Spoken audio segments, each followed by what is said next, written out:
말씀은 마태복음입니다. 마태복음 8장 23절부터 27절까지의 말씀입니다. 마태복음 8장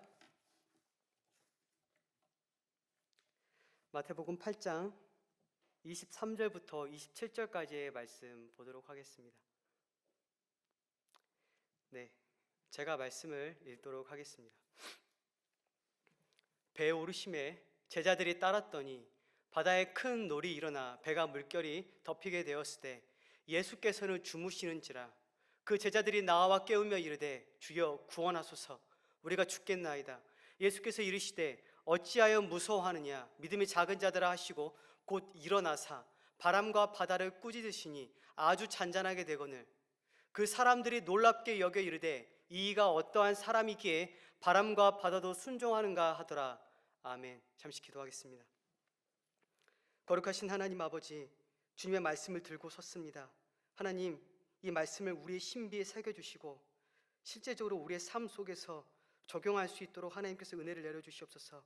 이 가운데 성령님 친히 찾아와 주시고 우리의 마음을 열어 주님의 말씀을 듣게 하여 주시옵소서. 이 말씀에 순종하게 하여 주시옵소서. 이 말씀 가운데 축복하여 주시옵소서. 감사드리오며 예수 그리스도의 이름으로 기도합니다. 아멘.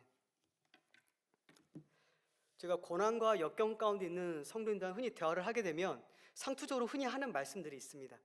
주님께서 나를 버리신 것 같아요. 주님께서 나를 이제 더 이상 떠나신 것 같아요. 하나님이 인자하심이 느껴지지 않아요. 하나님께서 함께 하심이 느껴지지 않아요. 더 이상 소망이 없는 것 같아라고 많이 말씀하십니다. 저는 한 가지 분명히 말씀드립니다. 하나님께서 우리를 사랑으로 찾아오시고 단 한 번도 우리를 떠나신 적이 없습니다. 단 한 번도 떠나신 적이 없습니다. 변해버린 건 우리의 상황입니다. 우리의 상황이 변했고 우리의 상황이 변하자 우리의 마음이 변해서 주님께서 떠나신 것처럼 느껴지는 것, 실제적으로 주님은 떠나시지 않았습니다. 주님은 그 자리에 함께 계셨습니다. 오늘 본 말씀 보시면 아시겠지만 그 배, 갈릴리 호수로 건너는 그 배에 주님께서 그곳에 함께 하셨습니다. 흔히 우리는 천국으로 가는 여정에 있죠. 마치 우리는 갈릴리 호수로 지나는 그 배를 타고 가는 지금 여정 가운데 있습니다. 우리는 지금 그 배 안에 있습니다. 주님께서 우리의 구원의 방주가 되시고 비록 갈릴리 호수가 돌풍이 많이 일어나고 날씨가 변화무쌍하지만 주님께서 함께 하시기에 그 강을, 그 호수를 건널 수 있는 겁니다. 여러분, 우리가 막상 고난에게 처하게 되면 우리의 믿음이 적나라하게 드러나게 되죠. 우리의 믿음의 실체가 우리의 믿음의 실체 허울 뿐인지 아니면 진짜 실체가 있는지 이 고난의 시기에 전부 다 드러나게 됩니다. 우리의 믿음은 인생의 여정 가운데 자주 시련을 겪죠. 여러분, 우리의 믿음은 시련을 겪어야 합니다. 사실 성경 말씀의 원리예요. 시련을 이겨내지 못하는 믿음은 사실 믿음이 아닙니다. 여러분, 믿음의 시련이라고 할 때 이 시련이 이 참된 신앙에 몇 가지 가져오는 효과와 유익들이 있습니다. 이 18세기 미국의 북미의 목회자였던 조나단 에드워즈는 이것을 세 가지로 얘기했는데요. 제가 몇 가지를 소개해드리도록 하겠습니다. 첫 번째는 이 시련이 주는 유익은 믿음을 검증시켜 줍니다. 검증. 여러분 잘 아시겠지만 테스트예요. 테스트, 시험. 하나님께서 우리의 믿음을 시험하시죠. 제가 초등학교 때 이런 기억이 있습니다. 초등학교 때 과학 실험을 많이 했었습니다. 과학 실험. 여러분들 과학 실험 다 해보셨죠? 다 해보셨을 거예요. 과학 실험을 해보시면 아시겠지만 리트머스 종이 아시죠? 리트머스 종이의 색 변화를 통해서 이것이 산성인지 염기성인지 구분하죠. 또한 비커에다가 어떤 특정한 액체를 넣고 이 액체를 가열해서 이 액체가 어떤 성분으로 드러나는지 그렇게 과학 실험을 많이 했었을 겁니다. 이게 바로 실현의 효과예요. 이 실현이, 성경에서 말하는 실현이 이와 같은 역할을 한다는 거예요. 고난과 역경을 통해서 우리 믿음의 실체, 우리 믿음이 어떤지가 드러나게 된다는 거죠. 믿음의 껍데기뿐인 허울인지 아니면 정말 살아있는 참된 금인지 100% 순금인지 그때 드러난다는 것이죠. 여러분, 스페인의 어떤 물고기는 물 안에 있을 때는 황금색인데 물 밖에 나온다면 다른 물고기 색깔과 똑같다고 합니다. 여러분, 우리가 평안과 형통이라는 저수지 안에 있으면 사실 그 믿음을 확인하기가 어렵습니다. 기근과 가뭄이 들고 저수지 밑바닥에 드러나게 되면 그때 진짜 신앙이 드러나게 되는 거예요. 그때 진짜 신앙이 드러나게 됩니다. 이 기독교라는 종교가 사람들에게 호의적으로 받아들여지고 은빛 날개를 타고 사람들에게 받아들여질 때는 많은 사람들이 기독교에 호응합니다. 좋아합니다. 하지만 기독교가 조롱과 비난을 받을 때 기독교를 떠나는 사람들이 있죠. 여러분, 자, 작년 통계를 봤습니다. 작년 코로나 시기 때 많은 그리스도인들이 교회를 떠난 것을 통계를 볼 수 있었습니다. 바로 이거죠. 이 믿음의 실현을 통해서 내 믿음이 진짜인지 가짜인지가 여기서 판별되게 되는 것이죠.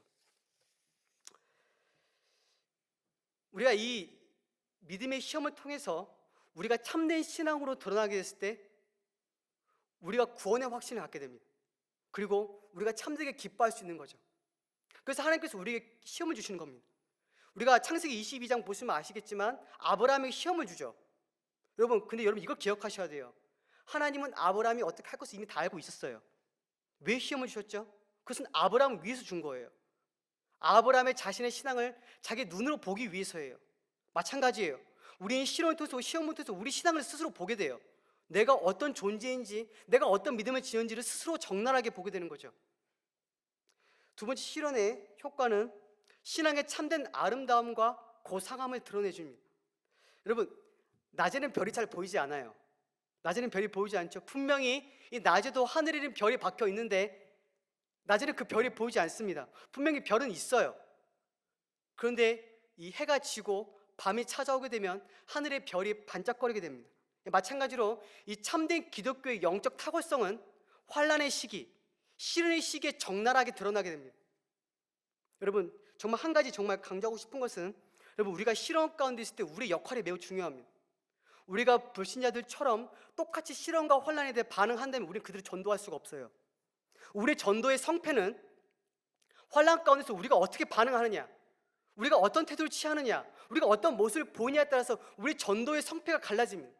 여러분들의 직장에서, 여러분들이 학교에서, 여러분들이 환난과 시험 가운데 있을 때 여러분들이 이것을 믿음으로 극복해내고 여러분들이 불평하지 않고 잠잠히 여호와께서 여러분들에게 매신 그 멍에를 잠잠하게 맨다면 여러분, 그것이 곧 전도예요. 여러분, 전도가 꼭 거창한 게 아닙니다.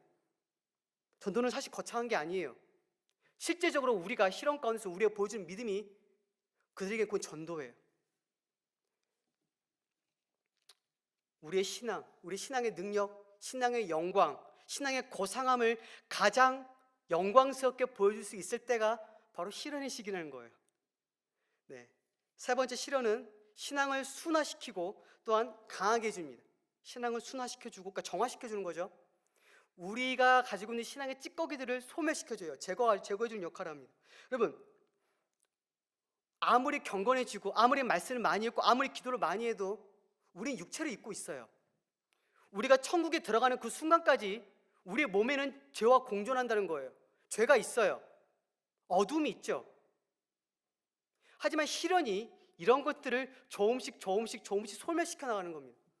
제거하는 거죠. 우리에게 껴있는 이 죄의 잔여물들, 죄의 찌꺼기들을 시련의 불을 통해서 소멸시켜주는 것이 바로 이게 시련의 역할이라는 겁니다. 전에 이런 영상을 좀 본 적이 있습니다. 세계 각지의 장인들이 검을 만드는 그런 대결 프로그램이었는데 이렇게 세계 각지의 장인들이 모여서 검을 만들어요. 근데 그 특별한 재료로 검을 만드는데 그 재료가 뭐냐면 철도의 스프링이에요. 혹시 철도 스프링 본 적 있나요? 엄청 두꺼워요. 정말 팔뚝만해요. 팔뚝만한 두께에다가 이렇게 꼬여 있어요. 근데 이걸로 몇 시간, 한 3시간 제한 동안 검을 만드는 거예요. 자, 그 영상을 처음에 때 의아하더라고. 어떻게 이걸로 검을 만들지? 3시간 동안? 저는 불가능할 줄 알았어요. 근데 처음에 기계로 이제 일정량을 잘라내요. 스프링을. 그 다음에 그 잘라낸 스프링을 화덕에 넣어요.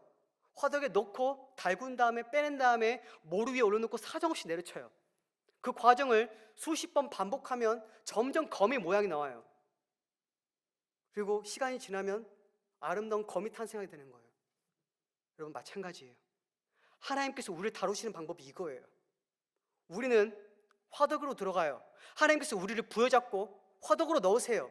시련으로 몰아 넣으세요. 오늘 본문 말씀 보세요. 여러분, 제자들이 왜 시련과 환난을 당했죠? 주님을 따랐기 때문이에요. 주님을 따르는 삶에는 시련과 환난이 있어요, 여러분. 하나님께서 우리에게 시련과 환난을 허락하세요. 자주 허락하세요. 왜요? 자신의 아들이기 때문에, 자신의 딸이기 때문에. 오히려 더 많은 시련과 환난이 있어요. 그 화덕에 집어넣고 모루 위에서 사정없이 내리쳐요. 검을 만들어요.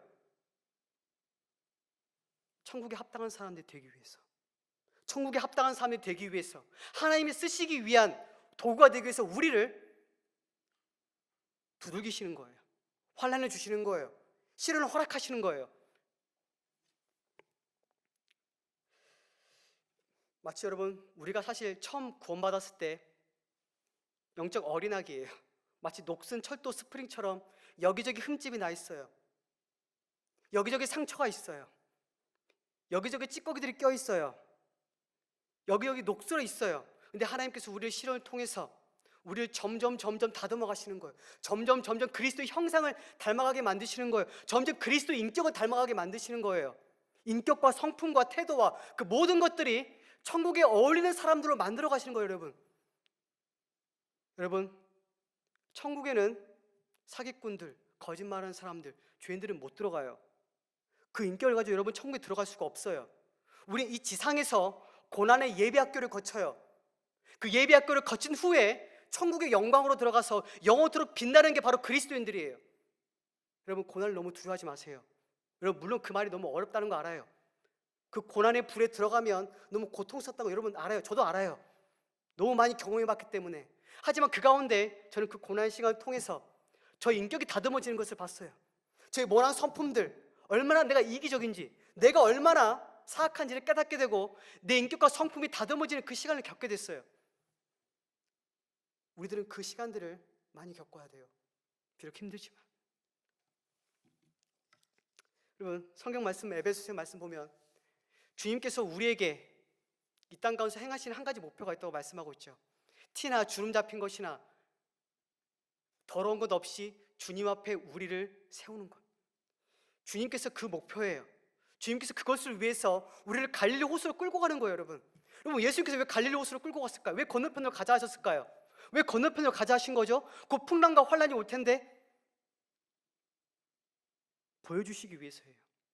그리스도의 삶에 대해서. 여러분, 오늘 우리가 사실 살펴볼 본 말씀에 너무나 많은 무궁무진한 영적인 원리들이 있습니다. 정말 많아요. 근데 이 진리들을 다 다룰 수 없지만 그리스도의 삶 가운데 시련을 주시는 이유와 그 시련을 통해 주님이 요구하시는 목표가 무엇인지 좀 살펴보도록 할게요. 자, 먼저 이거 한 가지 말씀드릴게요. 신앙생활에 있어서 중요한 근본적인 요점 하나를 말씀드릴게요. 우리가 주님을 섬기며 그분의 제자로 살아가지만 인생의 고난과 환난과 어려움은 비껴갈 수 없어요. 반드시 있어요. 많이 있을 거예요. 여러분, 주님께서 우리에게 영생을 약속하셨죠. 죄사함을 약속하셨어요. 하나님과 화목을 약속하셨어요. 천국의 상급을 약속하셨어요. 하지만 우리에게 질병, 환난, 고난 이것들에게 비껴나간다고 우리에게 말씀하시지 않았어요.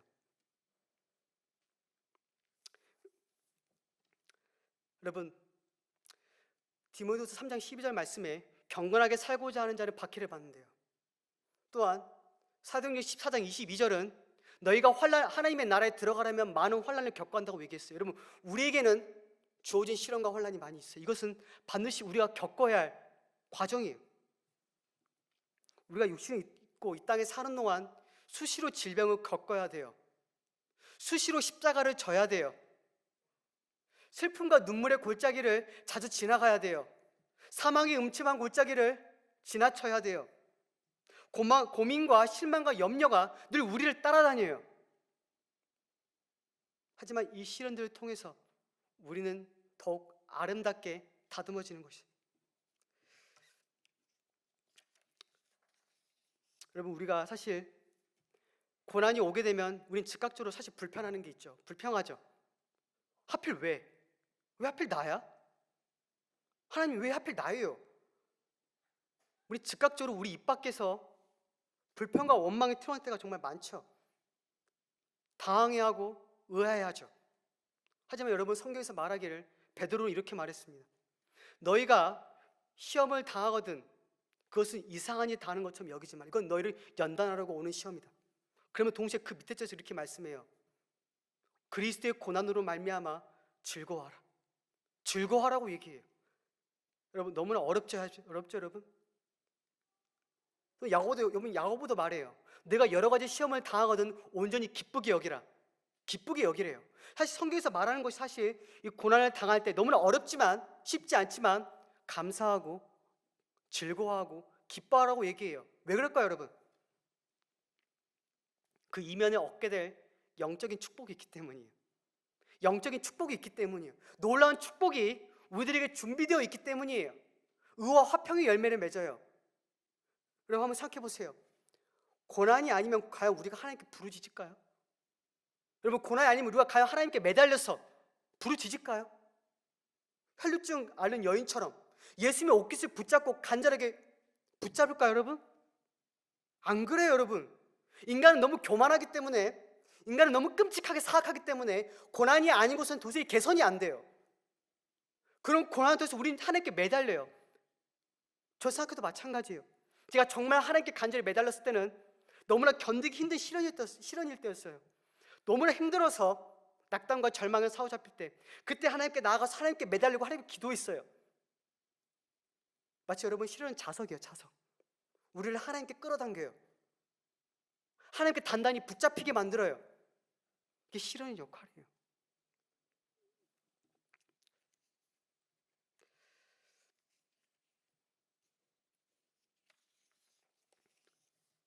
그렇다면 여러분, 하나님께서 우리가 고난을 허락하실 때 우리는 어떤 태도를 취해야 하는가, 또한 주님께서 요구하시는 그 믿음의 시련의 극복 방식에 대해서 몇 가지 말씀드릴게요.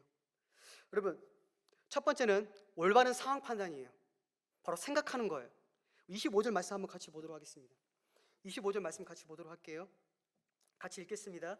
그 제자들이 나와 깨우며 이르되 주여 구원하소서 우리가 죽겠나이다. 여러분 저를 보시기 바랍니다. 그럼 보통 여러분 성도에게 혼란이 파도가 찾아오면 보통 두 가지 반응을 보여요. 첫 번째는 이거예요. 신앙의 연륜이 있고 좀 기도를 하는 사람들은 즉각적으로 골방에 들어가서 기도를 하죠. 부르짖고 하나님께 매달리죠. 두 번째는 이거예요. 낙심과 절망에 사로잡혀서 한숨과 눈물로 시간을 허비하는 사람이에요. 두 부류예요. 보통. 여러분 근데 사실 여러분 오해하지 말고 되시기 바랍니다. 사실 이외의 두 태도는 사실 성경적인 원리에서는 어긋나요. 중요한 건 기도하기에 앞서 여러분 생각해야 돼요. 기도하기에 앞서 여러분 생각해야 돼요. 여러분 기도 너무 중요해요. 여러분 제가 기도하지 말라는 게 아니에요. 기도 너무 중요해요. 기도야말로 우리가 고난에서 승리의 황금 열쇠예요. 바울과 실레가 기도를 통해서 감옥 문을 열었죠. 기도로서 그리스도의 삶의 모든 문제들을 열어요. 근데 여러분 고난이 우리에게 즉각적으로 오게 되면 여러분 먼저 생각해야 돼요. 여러분 상황에 통제되지 마세요. 먼저 생각하세요. 뭘 생각해야 될까요? 하나님과 관계예요. 하나님과 관계를 생각하세요. 내가 누군지, 나의 위치가 누군지, 내가 어떤 존재인지, 여러분에게 부어진 그 하나님의 사랑을 생각하세요. 여러분 누구죠? 그리스도께서 피를 씌고 값주고 사신 존재예요. 무한한 가치가 있는 존재들이에요. 그 무한한 가치가 있는 존재들이 바로 여러분들이에요. 그런데 하나님께서 그보다 더 못한 일들을 더 행하시는 것은 당연한 일이 아닌가요? 그건 당연한 거예요. 여러분의 위치, 여러분의 지위, 여러분과 하나님의 관계를 먼저 생각하시기 바랍니다.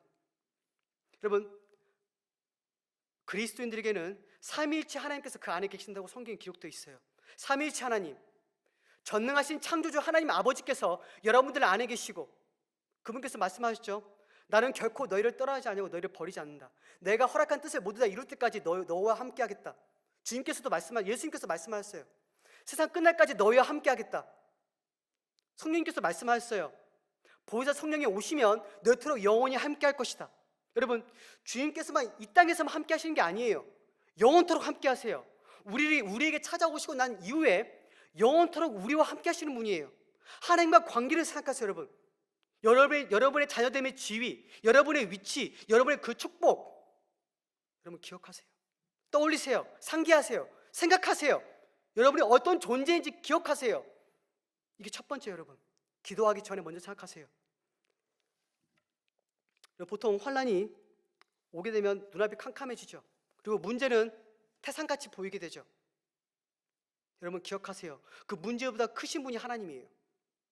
그 문제보다 무한히 크신 분이 하나님이에요. 그 어떤 풍랑과 무서운 파도보다 비교할 수 없을 정도로 크신 분이 하나님이에요. 여러분 이것을 인지하세요. 하늘과 땅의 권세가 주님께 있어요. 그 어떤 것도 주님보다 큰 것은 없어요. 여러분 여기에 대한 정확한 인용할 수 있는 구절이 디모데후서 1장 12절 말씀이에요. 여러분 바울이 이런 말을 했어요. 내가 믿는 자를 내가 안다. 여러분 이때 바울은 이 디모데후서 말씀을 쓰면서 사실 순교하기 직전이에요. 네로 황제에 의해서 순교하기 직전에 로마 감옥 2차로 투옥했는데 좀 그때 바울이 그런 말을 한 거예요. 자신은 알고 있었어 이미. 나는 이제 곧 죽는구나. 나는 곧 죽는구나. 나는 곧 목숨을 잃겠구나. 근데 바울이 얘기해요. 내가 믿는 자를 내가 안다. 나는 안다. 나는 그분을 안다. 그분이 나를 구원하신 것을 안다. 그분이 나를 사랑한다는 것을 안다. 그분께서 나를 축복하신다는 걸 안다. 여러분 이게 진짜 믿음이에요. 이게 믿음이에요 여러분. 먼저 사고하는 것, 먼저 생각하는 것, 두려움과 절망에 사로잡히기 앞서서 내가 먼저 생각하는 것, 이게 믿음이에요 여러분. 두 번째는 여러분 믿음을 사용하는 거예요. 믿음. 여러분 믿음은 사용해야 돼요. 믿음은 발동시키는 거예요. 믿음은 활용하는 거예요. 믿음은 발휘하는 거예요. 여기 26절 말씀 보도록 하겠습니다. 26절 말씀 같이 읽겠습니다. 예수께서 이르시되 어찌하여 무서워하느냐 믿음의 작은 자들아 하시고 곧 일어나사 바람과 바다를 꾸짖으시니 아주 잔잔하게 되거늘. 여러분 근데 이것을 좀 더 누가복음 평행본문이 누가복음 말씀을 보면 좀 더 이해가 잘 돼요. 근데 누가복음 말씀이 이렇게 기록되어 있습니다. 너희 믿음이 어디 있느냐? 너희 믿음이 어디 있느냐? 그렇게 물으세요. 여러분 사실 예수님께서 이렇게 말씀하신 것 같아요. 너희가 가지고 있는 그 믿음이 어디 있니?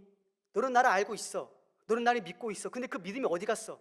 넌 나를 분명히 알고 있는데 그 믿음 도대체 어디로 사라져버린 거야? 이렇게 말씀하신 거예요.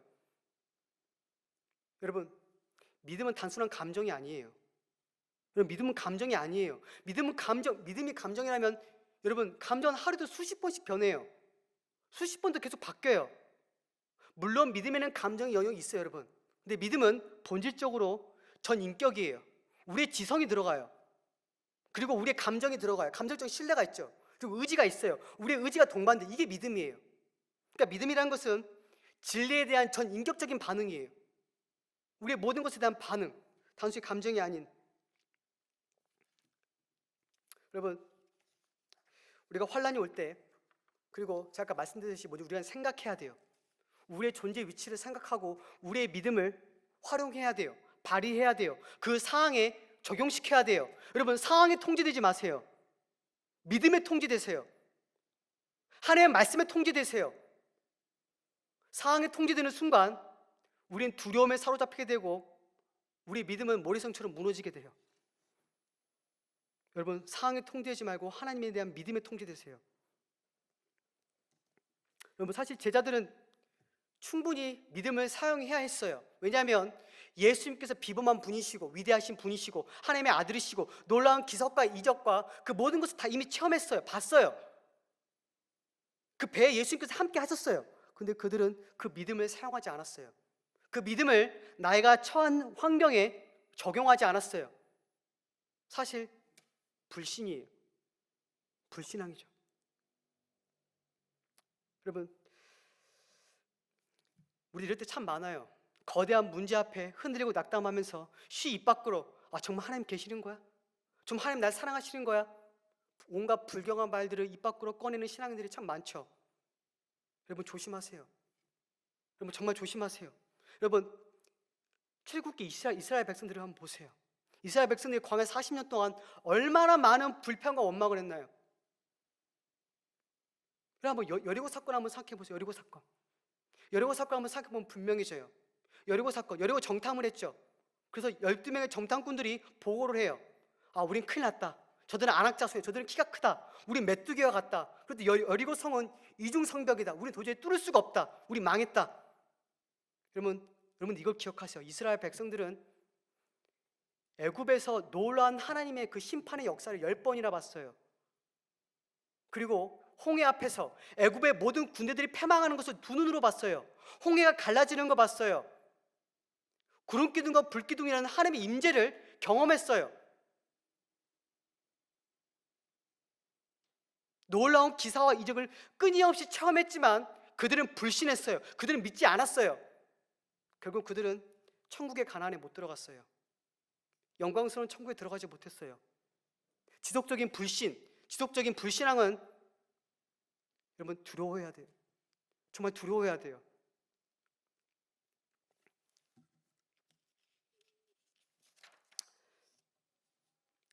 여러분, 이 믿음을 상황에 적용한다가 되게 좀 추상적으로 느껴질 수 있는데, 제가 구체적으로 몇 가지 말씀드리도록 하겠습니다. 어떻게 적용할 수 있을지. 첫 번째는 이거예요.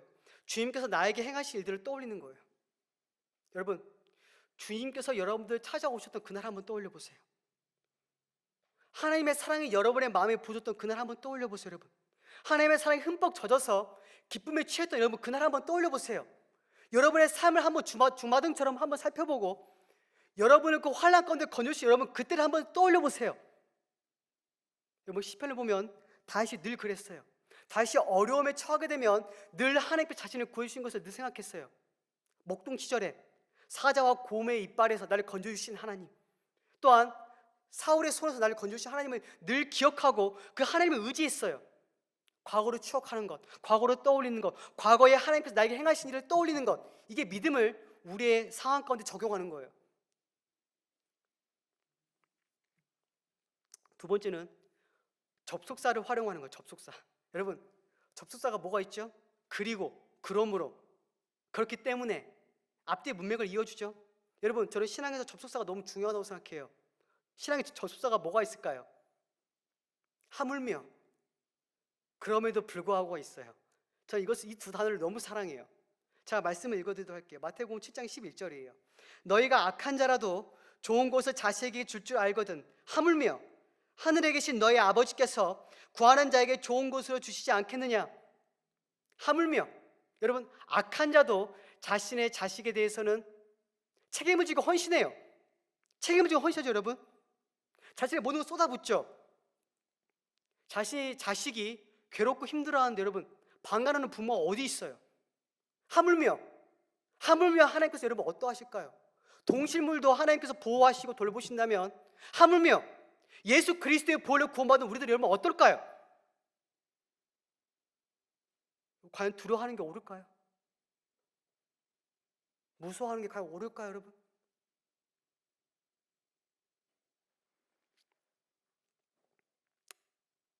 여러분, 더 한 가지 말씀드리고 싶은 것은 시련이 올 때 이것을 회피하지 마시길 바랍니다. 회피하고 현실 도피하는 것은 기독교적인 방법이 아니에요. 기독교인들은 풍랑과 파도가 일 때 주님과 함께 그 풍랑과 파도를 돌파하는 사람들이에요. 극복하는 사람들, 도피하는 사람들이 아니에요. 그것은 철학 사상이에요. 도피하고 그런 사상들은 스토아 철학이에요. 여러분, 돌파하세요. 극복하세요. 주님에 대한 믿음으로 돌파하세요. 이게 진짜 신앙이에요. 세 번째는 구체적인 말씀을 붙들고 하나님을 신뢰하는 거예요. 구체적인 말씀. 여러분, 약속의 말씀을 붙들고 여러분 하나님을 신뢰하는 거예요. 호세아 14장 2절에 이런 말씀이 있어요. 너는 말씀을 가지고 여호와께 나오라. 말씀. 여러분, 하나님께서 우리에게 너무나 많은 약속을 주셨어요. 무궁무진해요. 어떤 말씀이 있을까요? 시편 50편 15절이에요. 환난 날에 나를 부르라. 내가 그를 건지리니. 이사야 43장 10절 말씀이에요. 두려워하지 말라. 내가 너와 함께함이라. 놀라지 말라. 나는 내 하나님이 됨이라. 나의 의로운 오른손은 너를 붙들리라. 이사야 43장 2절 말씀도 있어요. 내가 물 가운데 지날 때 내가 너와 함께 할 것이다. 내가 강물을 건널 때 물이 너를 침몰하지 못하게 할 것이다. 내가 불꽃 가운데 지날 때 너가 타지 못하게 할 것이라는 약속의 말씀들이 있어요. 여러분, 너무나 많은 약속의 말씀들이 우리에게 주어졌고 이 약속의 말씀 여러분의 상황에 적용해야 돼요. 이 말씀을 가지고 아버지께 매달릴 때 여러분 한번 하나님을 시험해 보세요. 이 말씀이 이루어지나 이루어지지 않나. 여러분의 믿음에 달려 있어요. 저는 정말 많은 것들을 경험했어요.